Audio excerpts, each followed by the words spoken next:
యేసుని ప్రేమ ఛానల్ కి స్వాగతం. దయచేసి ఈ ఛానల్ ని లైక్ చేయండి, షేర్ చేయండి, సబ్స్క్రైబ్ చేయండి. తెలుగు డైలీ ఆడియో బైబిల్ ప్రసంగి గ్రంథం 10వ అధ్యాయము. బుక్క వాని తైలములో చచ్చిన ఈగలు పడుట చేత అది చెడు వాసన కొట్టును. కొంచెము బుద్ధిహీనత త్రాసులో ఉంచిన ఎడల జ్ఞానమును ఘనతను తేలగొట్టును. జ్ఞాని యొక్క హృదయము అతని కుడి చేతిని ఆడించును, బుద్ధిహీనుని హృదయము అతని ఎడమ చేతిని ఆడించును. బుద్ధిహీనుడు తన ప్రవర్తనను గూర్చి అధైర్యపడి తాను బుద్ధిహీనుడని అందరికి తెలియజేయును. ఏలువాడు నీ మీద కోపపడిన ఎడల నీ ఉద్యోగము నుండి నీవు తొలగిపోకుము. ఓర్పు గొప్ప ద్రోహ కార్యములు జరగకుండా చేయును. పొరపాటున అధిపతి చేత జరుగు దుష్కార్యమొకటి నేను చూచితిని. ఏమనగా బుద్ధిహీనులు గొప్ప ఉద్యోగములలో ఉంచబడుటయు, ఘనులు క్రింద కూర్చుండుటయు, పనివారు గుర్రముల మీద కూర్చుండుటయు, అధిపతులు సేవకుల వలె నేలను నడుచుటయు నాకగుపడెను. గొయ్యి త్రొవ్వువాడు దానిలో పడును, కంచె కొట్టువానిని పాము కరచును, రాళ్లు దొర్లించువాడు వాటి చేత గాయమునందును, చెట్లు నరుకువాడు దాని వలన అపాయము తెచ్చుకొనును. ఇనుప ఆయుధము మొద్దుగా ఉన్నప్పుడు దానిని పదును చేయని ఎడల పనిలో ఎక్కువ బలము వినియోగింపవలెను. అయితే కార్యసిద్ధికి జ్ఞానమే ప్రధానము. మంత్రపు కట్టులేక పాము కరిచిన ఎడల మంత్రగాని చేత ఏమీయూ కాదు.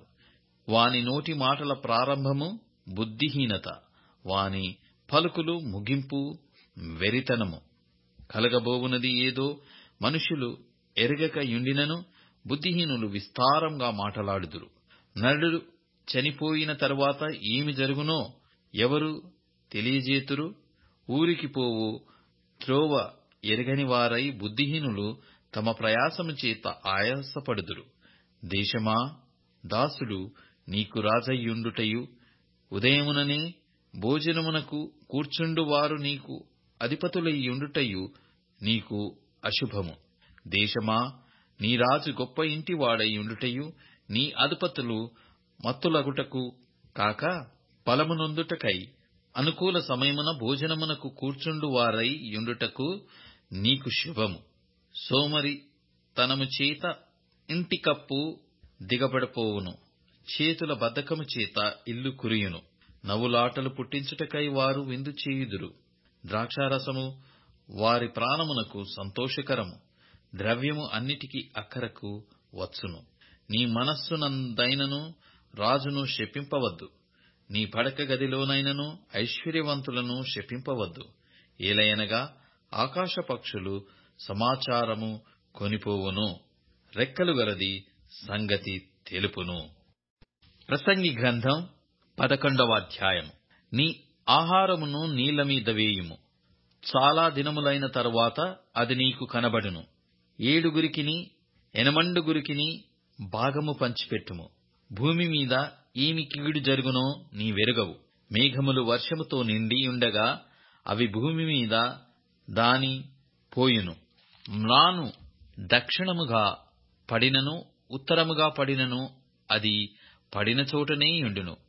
గాలిని గుర్తుపట్టువాడు విత్తడు, మేఘములను కనిపెట్టువాడు కోయడు.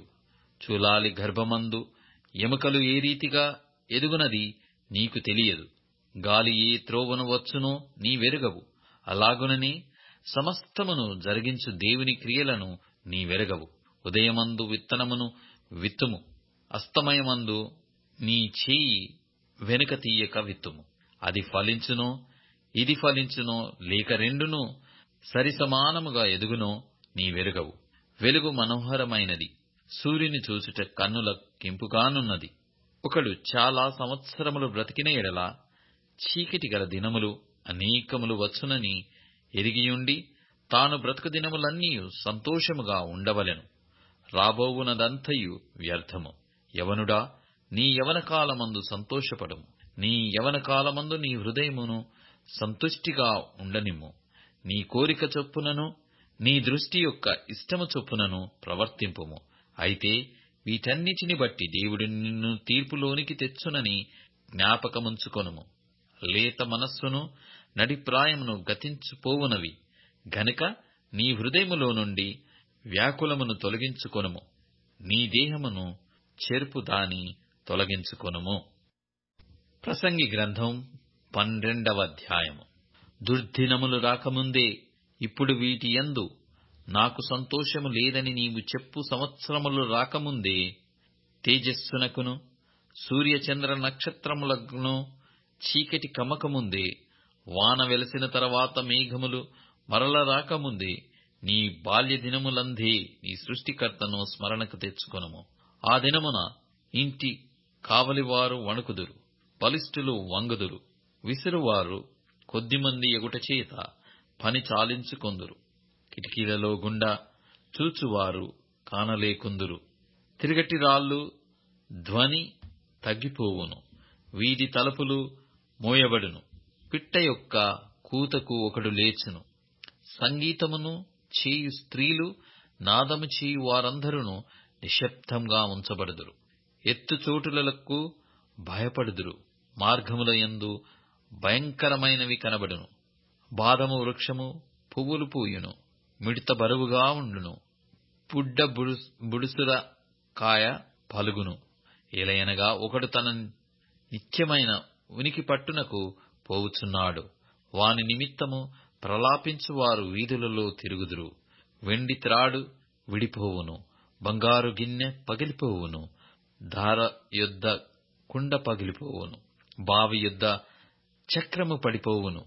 మన్నయినది వెనకటి వలనే మరల భూమికి చేరును. ఆత్మ దాని దయచేసిన దేవుని యొద్దకు మరలపోవును. సమస్తము వ్యర్థమని ప్రసంగి చెప్పుచున్నాడు. సమస్తము వ్యర్థము. ప్రసంగి జ్ఞానియయుండెను. అతడు జనులకు జ్ఞానము బోధించెను. అతడు ఆలోచించి సంగతులు పరిశీలించి అనేక సామెతలను అనుక్రమపరచెను. ప్రసంగి ఇంపైన మాటలు చెప్పుటకు పూనుకొనెను.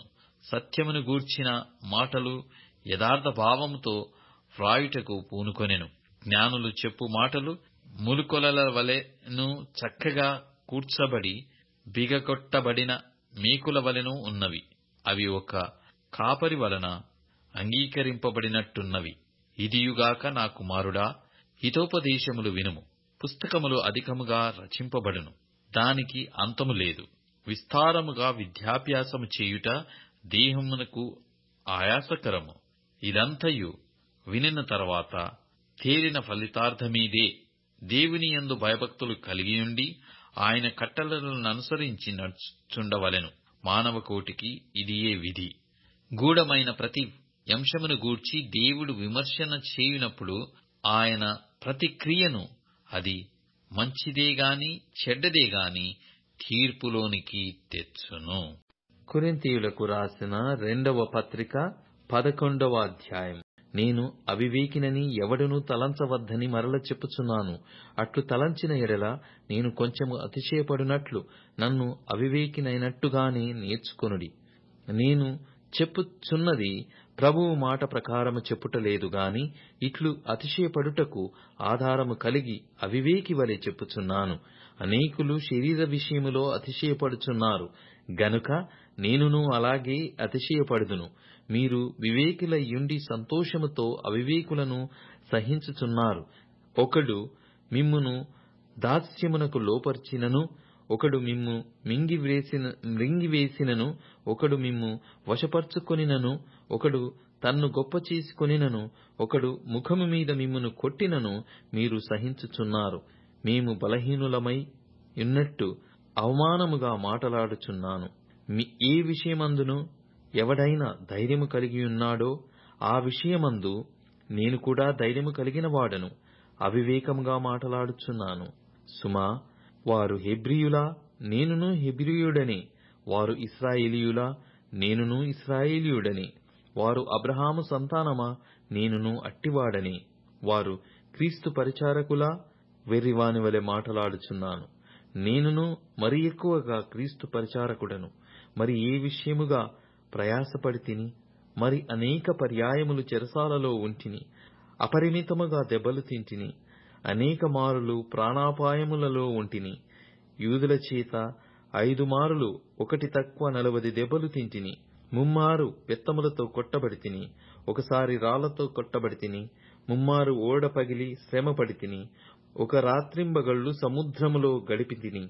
అనేక పర్యాయములు ప్రయాణములలోనూ, నదుల వలనైన ఆపదలలోనూ, దొంగల వలనైన ఆపదలలోనూ, నా స్వజనుల వలనైన ఆపదలలోనూ, అన్యజనుల వలనైన ఆపదలలోనూ, పట్టణములో ఆపదలలోనూ, అరణ్యములో ఆపదలలోనూ, సముద్రములో ఆపదలలోనూ, కపట సహోదరుల వలని ఆపదలలోనూ ఉంటిని.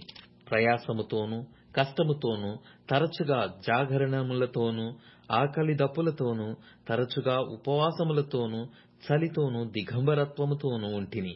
ఇంకను చెప్పవలసినవి అనేకములున్నవి. ఇవియునుగాక సంఘములన్నిటిని గూర్చిన చింతయు కలదు. ఈ భారము దినదినమును నాకు కలుగుచున్నది. ఎవడైనను బలహీనుడాయనా, నేనును బలహీనుడను కానా? ఎవడైనను తొట్రుపడినా నాకును మంట కలుగదా? అతిశయపడవలసి ఉంటే నేను నా బలహీనత విషయమై సంగతులను గూర్చియే అతిశయపడుదును. నేనబద్ధమాడుట లేదని నిరంతరము స్తుతింపబడుచున్న మన ప్రభువగు యేసు యొక్క తండ్రి అయిన దేవుడు ఎరుగును. దమస్కులో అరెత అను రాజు క్రింద ఉన్న అధిపతి నన్ను పట్టగోరి కావలియుంచి దమస్కీయుల పట్టణములను భద్రము చేసెను. అప్పుడు నేను కిటికీ గుండా గోడ మీది నుండి గంపలో దింపబడి అతని చేతిలో నుండి తప్పించుకొని పోతిని. దయచేసి ఈ ఛానల్ని లైక్ చేయండి, షేర్ చేయండి, సబ్స్క్రైబ్ చేయండి.